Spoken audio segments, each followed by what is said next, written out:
In the midst of a brutal snowstorm on Route 66, a black diner owner quietly counted her last $47 with only 7 days left before losing everything.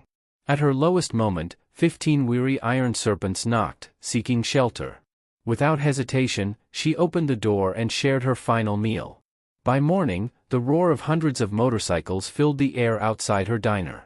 Helen Parker stood behind the counter of the Silver Star Diner, staring at the stack of crumpled bills in her weathered hands. $47. That was it. That was all that stood between her and the final notice tucked beneath the cash register. The one that gave her exactly 7 days before the bank took everything. The wind howled outside, rattling the windows of the small diner perched in the Montana mountains. Snow fell in thick, angry sheets, turning the world beyond the glass into a white void. At 50 years old, Helen had seen plenty of storms, but this one felt different. This one felt like an ending. She moved slowly around the empty diner, her footsteps echoing off the worn linoleum floor. The red vinyl booths sat empty, their surfaces cracked from years of use. The coffee pot gurgled weakly, half full of the bitter brew that had been sitting there since noon. It was nearly 8 o'clock now, and she hadn't seen a customer in over 3 hours. Helen paused at booth number 4, Edward's favorite spot. Even 2 years after cancer had taken him, she could still see him sitting there, his gentle smile warming the room more than any heater ever could. They had bought this place together 15 years ago with nothing but dreams and a small inheritance from her grandmother. "We'll make it work, baby," Edward used to say, his dark eyes twinkling with optimism. "This place will be a light for travelers, a home away from home." Now the lights flickered overhead, threatening to go out just like everything else. The heating system groaned and wheezed, fighting a losing battle against the mountain cold. Helen pulled her cardigan tighter around her shoulders and walked back to the counter where the foreclosure notice seemed to mock her with its official letterhead and cold bureaucratic language. The diner's CB radio crackled weakly in the corner, its antenna bent from years of neglect. Once, that radio had been their lifeline to the trucking community, a constant stream of voices sharing road conditions, warnings, and the occasional joke. Now it mostly sat silent, just another relic of better times. Helen opened the register again, counting the money one more time, as if the numbers might magically change. They didn't. $47 wouldn't even cover the electric bill, let alone the 3 months of back payments the bank demanded. She had already sold her wedding ring, Edward's tools, everything of value they had accumulated over their 23 years of marriage. This diner was all she had left. The wind picked up outside, shaking the building so hard that the old neon sign buzzed and flickered. Through the window, she could see the snow piling up against the gas pumps, burying them under white drifts that looked like gravestones in a cemetery. Route 66 was completely invisible now, lost beneath the storm. Helen glanced at the clock above the coffee machine. 8:15. Time to close up, flip the sign, and admit defeat. Tomorrow, she'd call the lawyer, maybe see if she could work out some kind of payment plan, though she knew it was hopeless. The bank had been patient enough. She was reaching for the light switch when she heard it, a low rumble that cut through the howling wind like thunder. At first, she thought it might be a snowplow, but the sound was different, deeper, more rhythmic, like a heartbeat made of steel and chrome. Helen pressed her face to the window, squinting through the snow. At first, she saw nothing but white. Then, slowly, shapes began to emerge from the storm. Headlights, lots of them, and beneath the lights, the distinctive silhouettes of motorcycles. Big ones, Harley-Davidsons by the look of them. The rumble grew louder as the bikes approached, their engines revving against the wind. Helen counted 15 machines in total, all riding in tight formation despite the treacherous conditions. As they pulled into the diner's parking lot, their headlights swept across the windows like searchlights, filling the empty dining room with harsh white light. Helen stepped back from the window, her heart pounding.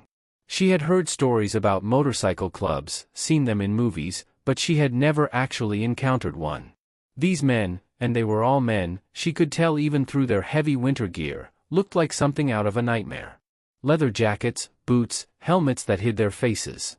They moved with the confidence of people who weren't used to being told no. The lead rider dismounted first, a tall man with broad shoulders who seemed to command the others without saying a word. He looked toward the diner, and Helen could feel his gaze even through the window. Slowly, deliberately, he began walking toward the front door. Helen's hand hovered over the light switch.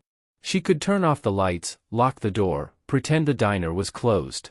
These men wouldn't know the difference. They'd probably just move on, find somewhere else to wait out the storm. Somewhere that wasn't her problem. But as the man approached the door, she saw something that stopped her cold. He was limping. Not badly, but enough to notice. Behind him, the other riders were dismounting, and she could see that several of them were struggling. They had been riding in this storm for hours, maybe longer. They were cold, exhausted, and probably desperate for shelter. The man reached the door and paused, his gloved hand hovering over the handle. Through the glass, Helen could see his face clearly now. He was older than she'd expected, maybe 45, with gray streaking his dark beard. His eyes were tired, weathered by years on the road, the eyes of someone who had seen enough hardship to recognize it in others. He knocked 3 gentle raps that somehow managed to be both respectful and urgent. Helen looked back at the $47 on the counter, then at the foreclosure notice, then at the man waiting in the storm. Edward's voice echoed in her memory, a light for travelers, baby, a home away from home. She walked to the door and turned the lock. The moment Helen opened the door, the full force of the storm hit her like a physical blow. Snow swirled into the diner and the temperature dropped 20 degrees in seconds. The man standing on her threshold was covered head to toe in ice and snow, his leather jacket frozen stiff, his beard white with frost. But it wasn't just one man. Behind him, Helen could see the others dismounting from their motorcycles, and her breath caught in her throat. These weren't ordinary bikers. The leather jackets bore the unmistakable patches she had seen in news reports, the serpent Fang emblem, the coiled serpent with wings, the words iron serpents emblazoned across broad shoulders and backs. 15 of them, all massive men with arms thick as tree trunks, faces weathered by years of hard living, and the kind of presence that made smart people cross to the other side of the street. The leader was easily 6 feet 4, with salt and pepper hair pulled back in a ponytail and a gray beard that reached his chest. Tattoos covered every visible inch of his arms, intricate designs that told stories Helen didn't want to know. A jagged scar ran from his left temple to his jawline, and his pale blue eyes, sharp as winter ice, held the weight of someone who had seen too much and done things he couldn't take back. Behind him, the others looked like they had stepped out of a movie about motorcycle gangs. One had a shaved head covered in tattoos, including a spiderweb on his neck. Another sported a mohawk despite being well into his 50s, with arms so heavily muscled they strained the seams of his leather jacket. The youngest couldn't have been more than 25, but he carried himself with the swagger of someone trying to prove he belonged with these dangerous men. "Ma'am," the leader said, his voice rough from the cold and probably decades of cigarettes. "I know this is an imposition, but we've been riding for 12 hours straight. The highway completely shut down about 10 miles back, and we're not going to make it much further in this weather." Helen's heart hammered against her ribs. Every instinct screamed at her to close the door, to lock it, to call the police. These men looked like they could tear her diner apart with their bare hands, and probably had done worse to people who had crossed them. The patches on their jackets weren't decorations. They were warnings. But then she saw something that gave her pause.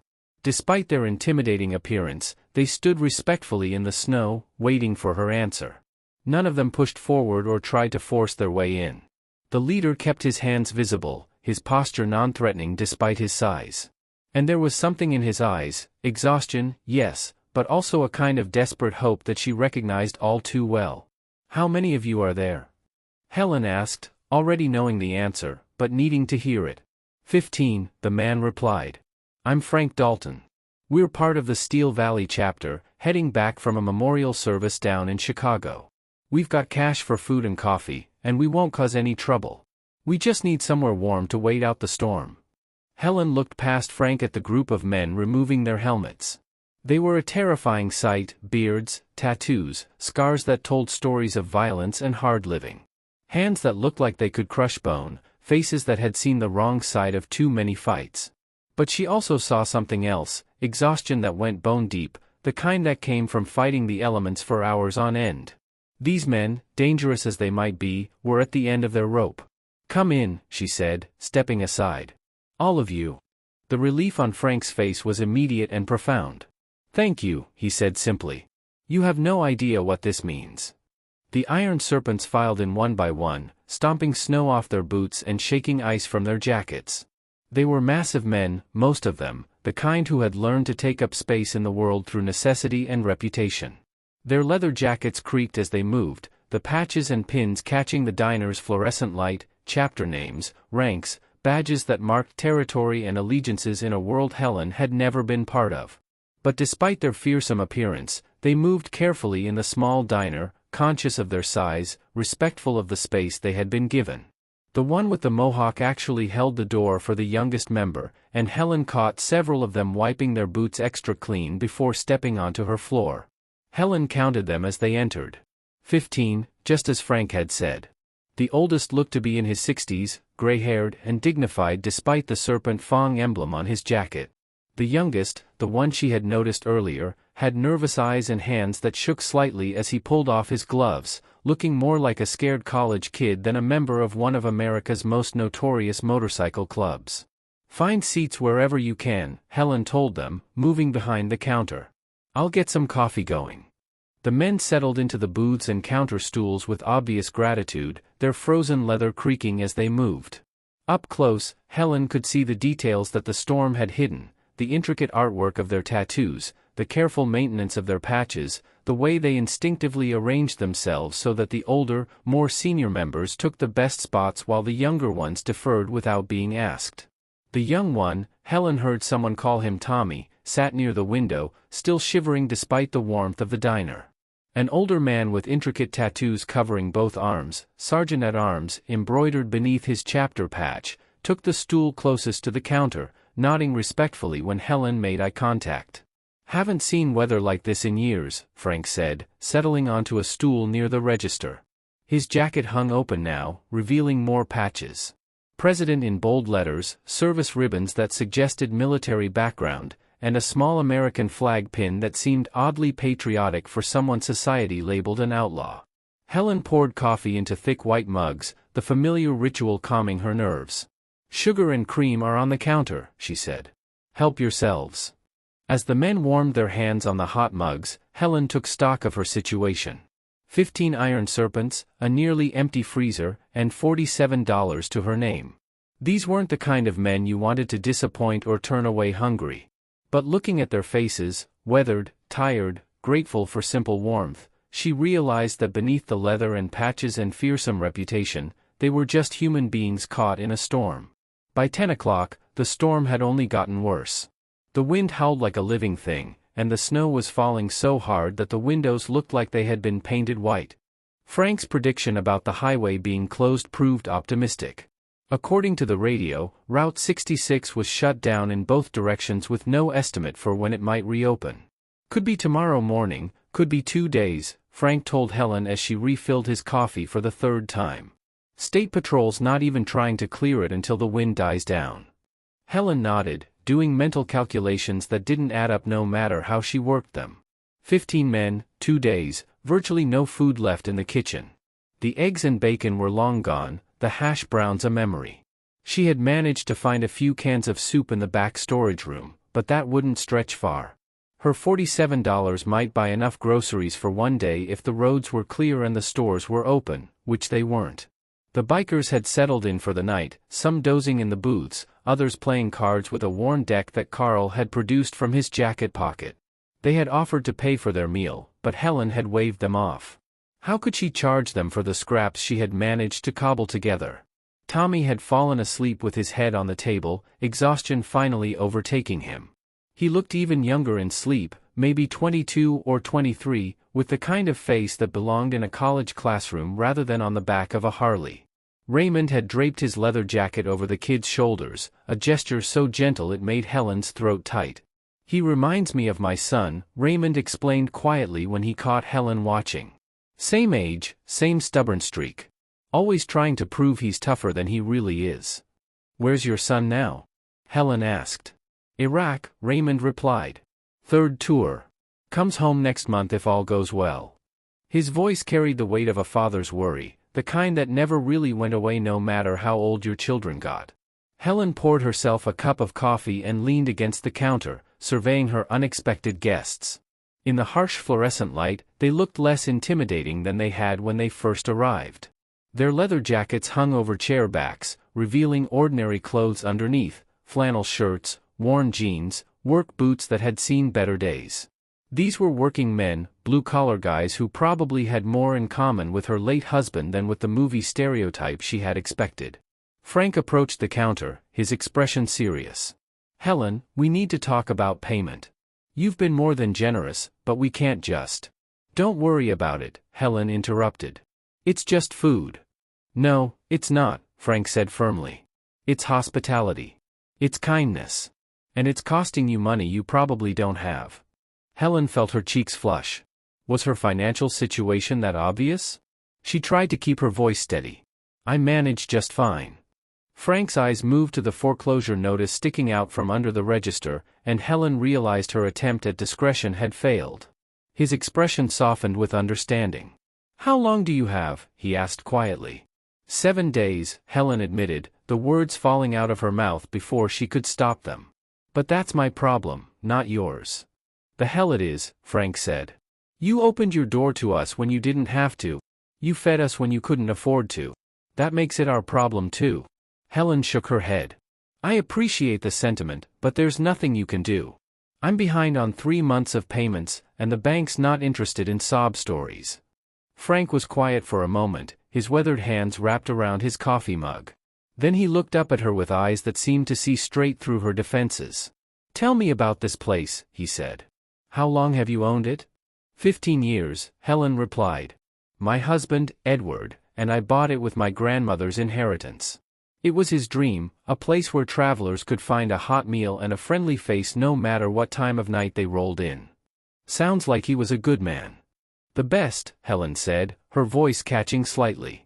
"Cancer took him 2 years ago. I've been trying to keep the place running, but," she gestured helplessly at the empty diner, the flickering lights, the general air of barely controlled decay. "But it's hard to run a business on memories and good intentions," Frank finished. "Something like that." Frank was quiet again, and Helen could see him thinking, weighing options she couldn't guess at. Finally, he spoke. "What if I told you that you've helped more people than you know? What if I told you that this place, your kindness, has probably saved lives?" Helen frowned. "I'm not sure what you mean." 15 years is a long time, Frank said. "A lot of travelers pass through this stretch of highway. A lot of people in trouble, looking for help. You remember all of them?" Helen shook her head. "There have been thousands. But you helped them all, didn't you? Hot coffee, a warm meal, maybe a kind word when they needed it most." "I tried to," Helen said. "Edward always said we were supposed to be a light for people. A beacon, you know, someone who'd leave the porch light on for travelers." Frank smiled, and there was something almost secretive about it. "A beacon," he repeated. "Yeah, that's exactly what you are." Before Helen could ask what he meant, a commotion arose from one of the booths. Carl was shaking Tommy awake, his voice urgent but gentle. "Kid, wake up. You're having a nightmare." Tommy jerked upright, his eyes wild and unfocused. For a moment, he looked around the diner like he couldn't remember where he was. Then recognition dawned, and his shoulders sagged with relief. "Sorry," he mumbled. "Bad dreams. They come and go. Want to talk about it?" Carl asked, settling back into his seat across from the younger man. Tommy shook his head, but after a moment he spoke anyway. "It's always the same dream. I'm lost on some dark highway. My bike's broken down and there's nowhere to go. No lights, no help, just endless darkness." He looked around the warm diner at the faces of his fellow riders, then at Helen behind the counter. "But then I wake up, and I'm here, and it's okay." Helen felt something shift in her chest, a recognition she couldn't quite name. How many people had sat in these same booths, found comfort in this same warm light? How many travelers had been lost and cold and desperate, only to find refuge in the unlikely beacon she and Edward had built on this forgotten stretch of mountain highway? She looked at Frank, who was watching her with that same knowing smile. "What aren't you telling me?" she asked. "Nothing you won't figure out soon enough," he replied. "But right now, we need to focus on practical matters. You said the bank wants 3 months of back payments?" Helen nodded reluctantly. "How much?" $12,000, she admitted. "Plus late fees and legal costs. It's probably closer to 15. Frank whistled low. That's serious money. More than I'll ever have, Helen said. Look, I appreciate what you're trying to do, but $15,000 isn't the kind of thing you find in couch cushions. This place is finished, and maybe that's okay. Maybe it's time. No, Frank said, his voice sharp enough to cut through her resignation. It's not time. Not for a place like this. Not for a woman like you. He stood up, fishing his cell phone out of his pocket. I'm going to make some calls. And Helen. She looked up at him, surprised by the intensity in his voice. Don't you dare give up yet. This story isn't over. As Frank walked toward the front door, presumably to get better reception, Helen found herself staring after him. She didn't understand what was happening, didn't know what kind of calls he intended to make or what difference they could possibly make. But for the first time in months, she felt a flicker of something she had almost forgotten how to recognize. Hope. Frank returned from making his phone calls with snow in his hair and an expression Helen couldn't read. He had been outside for nearly an hour, pacing back and forth in the storm, his voice occasionally rising above the wind as he spoke to whoever was on the other end of the line. The other bikers had watched him through the windows, exchanging glances that suggested they knew something Helen didn't. Well? Carl asked when Frank finally came back inside, stamping snow off his boots. Tomorrow morning, Frank said simply. Maybe sooner if the road's clear. What's tomorrow morning? Helen asked.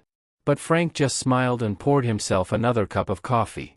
It was Raymond who broke the tension.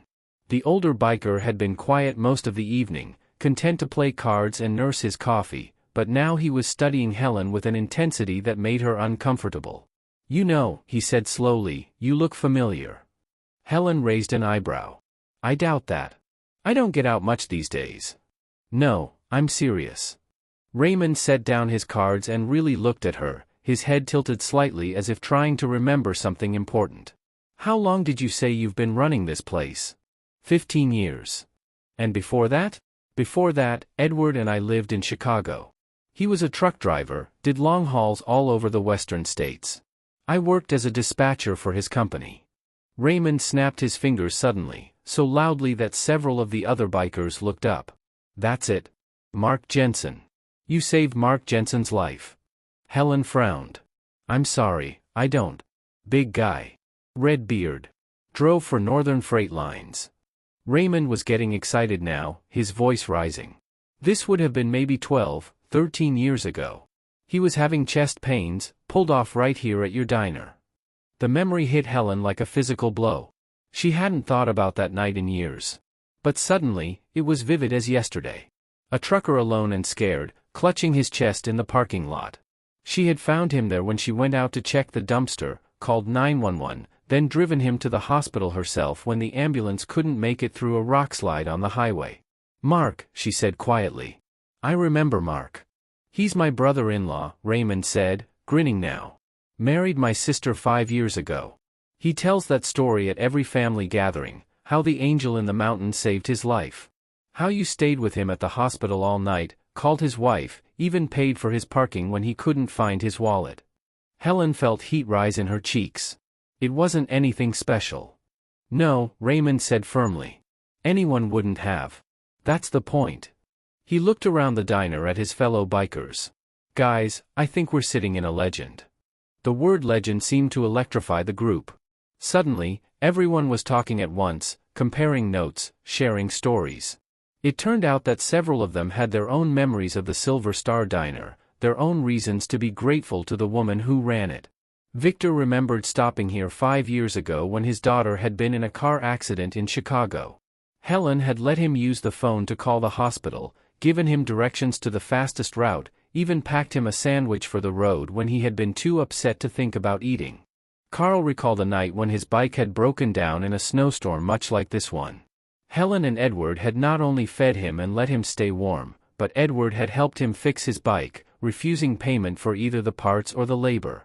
And Tommy, quiet, nervous Tommy, suddenly spoke up with a story that made everyone go silent. You might not remember me, he said, his voice barely above a whisper. But I was here 3 years ago. I was having a really bad time. My parents had kicked me out. I dropped out of college, lost my job. I was riding my bike west with no plan, no money, no hope. I was actually thinking about, he paused, swallowed hard. Well, about ending it all. Helen felt her breath catch. I stopped here because my bike was almost out of gas, and I was almost out of everything else. I had maybe $5 in my pocket, but you served me anyway. A full meal, coffee, pie. When I tried to pay, you said I looked like I was having a rough day and the meal was on the house. Tommy's eyes were bright with unshed tears. You asked me where I was headed, and when I said I didn't know, you told me that was okay, that sometimes not knowing where you're going is the first step to finding where you belong. Then you gave me a business card for a friend of yours in Kansas City. Said he might have work for someone willing to learn. Helen remembered now, a skinny kid with hollow eyes and a motorcycle that sounded like it was held together with prayer and duct tape. She had seen that look before, the look of someone who had given up on tomorrow. That job changed my life, Tommy continued. And the man who hired me, he became like a father to me. Helped me get back in school, introduced me to these guys. He gestured around the table at his fellow riders. You saved my life that day, Helen. Not just by feeding me, but by reminding me there were still good people in the world, people who cared about strangers. The diner fell silent except for the wind outside and the soft hum of the coffee machine. Helen stood frozen behind the counter, overwhelmed by the weight of these revelations. She had helped people over the years, sure, but she had never thought of it as anything extraordinary. She had just done what felt right, what Edward would have wanted her to do. There are more stories, Frank said quietly. A lot more.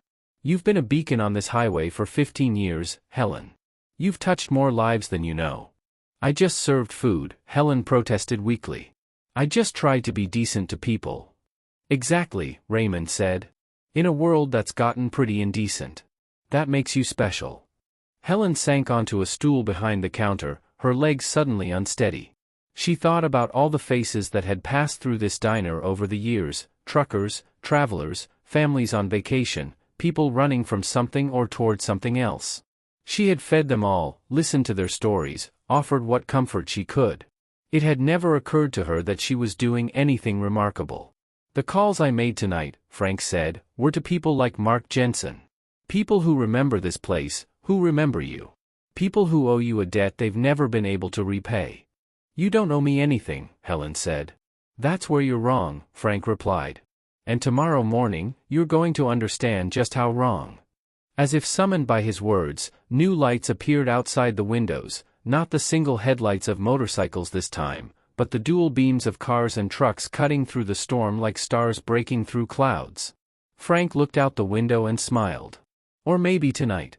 The first vehicle to pull into the parking lot was a pickup truck with Nebraska plates. Then came a sedan from Iowa, followed by a semi-truck with Montana markings. Within minutes, the small lot was filling up with vehicles, their occupants climbing out into the storm and hurrying toward the diner's front door. Helen watched in amazement as the door opened and people began filing in, men and women of all ages, all looking around the diner with expressions of recognition and gratitude. Some she remembered, others were strangers, but they all wore the same look of people coming home. The first person through the door was a big man with a red beard, his arms spread wide. Helen Parker, he boomed. You beautiful angel. Mark Jensen, in case you don't remember. You saved my worthless hide 13 years ago, and I've been looking for a chance to return the favor ever since. As Mark enveloped her in a bear hug that lifted her off her feet, Helen realized that Frank had been right. This story wasn't over. It was just beginning.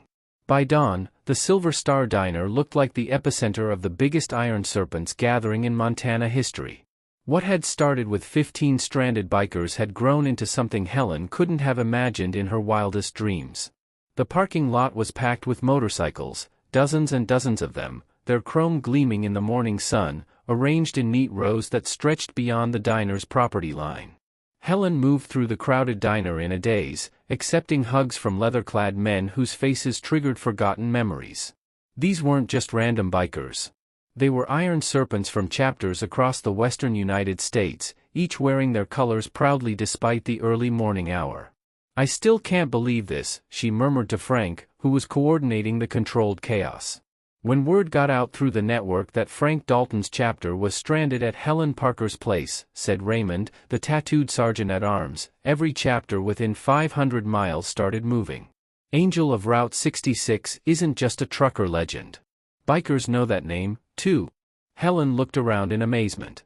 She recognized patches from different chapters: Detroit, Chicago, Dallas, Kansas City. Men who normally wouldn't be caught dead in the same state were sharing coffee and stories at her counter. A massive man with Detroit on his back and arms like tree trunks approached her. 23 years ago, he said, his voice surprisingly gentle, you found me passed out in your parking lot. Hypothermia. You called the ambulance, rode with me to the hospital, even called my old lady to let her know I was alive. Helen stared at him, the memory slowly coming back, a younger man, barely conscious, his bike broken down in a snowstorm. Big John Harris, he said, extending a hand. President of the Detroit chapter. I owe you my life. The stories kept coming, a rider from Dallas whose bike had broken down. Helen and Edward had let him sleep in the diner while waiting for parts. A serpent from Chicago whose daughter had been in an accident. Helen had given him directions to the fastest route and coffee for the road. Frank approached with a thick envelope, his expression serious. $68,000, he announced to the crowd. Cash from every chapter represented here. Helen stared at the envelope, hands trembling. This is too much. I can't. You can, and you will, Big John interrupted, his voice carrying the authority of someone used to being obeyed. This money comes with conditions. What conditions? You keep this place running, said a woman from the Kansas City chapter, the first female Iron Serpent Helen had ever met. You keep being the angel you've always been. Frank produced a rolled paper, an architect's drawing of the diner, expanded with a proper rider lounge, secure parking for motorcycles, and maintenance facilities. Silver Star Biker Haven, he explained. Official rest stop for every Iron Serpent's chapter from California to Montana. We'll guarantee regular business, provide security, handle maintenance. A grizzled veteran from Dallas stepped forward. We're also setting up a protection detail. Nobody messes with this place or you, ever. You're under Iron Serpent's protection now. The CB radio suddenly crackled to life. Breaker 19, this is Iron Jack calling for the Angel. We've got 40 bikes rolling your way from Iowa. Estimated time of arrival, 30 minutes. Helen picked up the microphone with shaking hands. Iron Jack, this is Silver Star. Copy. Angel heard through the grapevine you were in trouble. Kansas City chapter is rolling hot to help out. We ain't letting anything happen to our guardian angel. The cheer that erupted from the packed diner rattled the windows. Outside, motorcycle engines revved in celebration, creating a thunder that echoed off the mountains. Frank approached with one final envelope. This is from Mark Jensen. He's a prospect with our Chicago chapter now, used to be a trucker till you saved his life. Inside was his old business card and a note, 13 years I carried this. Time to bring it home where it belongs. Thank you for giving me a second chance at life. As the various chapter presidents began discussing logistics for the expanded operation, Helen found herself outside, looking at the sea of motorcycles that filled every available space. Chrome and steel gleamed in the sunlight, and the patches told stories of brotherhood, loyalty, and a code of honor most people would never understand. Frank approached, his own bike loaded and ready. You know what the best part of all this is? Last night, you didn't see outlaws or reputations. You just saw 15 men who needed help, and you opened your door. That's what started this. He climbed onto his Harley. Keep the light on, Angel. And don't worry, you've got the most powerful protection in America watching over this place. As the Steel Valley chapter rode out, their engines created a symphony of power, and Helen felt Edward's presence beside her. She could almost hear his voice. I told you this place would be special, baby. I just never imagined it would become the heart of something this big. 6 months later, Silver Star Biker Haven was featured in Steel Riders magazine as the most important Iron Serpents gathering spot west of the Mississippi. The parking lot was expanded to accommodate over 100 bikes, and the security was legendary. Nobody caused trouble within 50 miles of Helen's place. But Helen didn't need magazine recognition to know what she had accomplished. Every day brought riders from chapters across America, all finding exactly what they needed in her corner of Montana: respect, good food, and the knowledge that they were welcome. The CB radio crackled constantly with bikers calling in, "How's our angel doing tonight?" Helen always answered the same way, "The lights on, the coffee's hot, and the road's always open for family." Because that's what Silver Star had become, the unofficial headquarters of Western Iron Serpent's hospitality, proof that respect and kindness could bridge any gap, and that sometimes the most unlikely guardians were the ones who protected what mattered most. The light would always guide them home. Join us to share meaningful stories by hitting the like and subscribe buttons. Don't forget to turn on the notification bell to start your day with profound lessons and heartfelt empathy.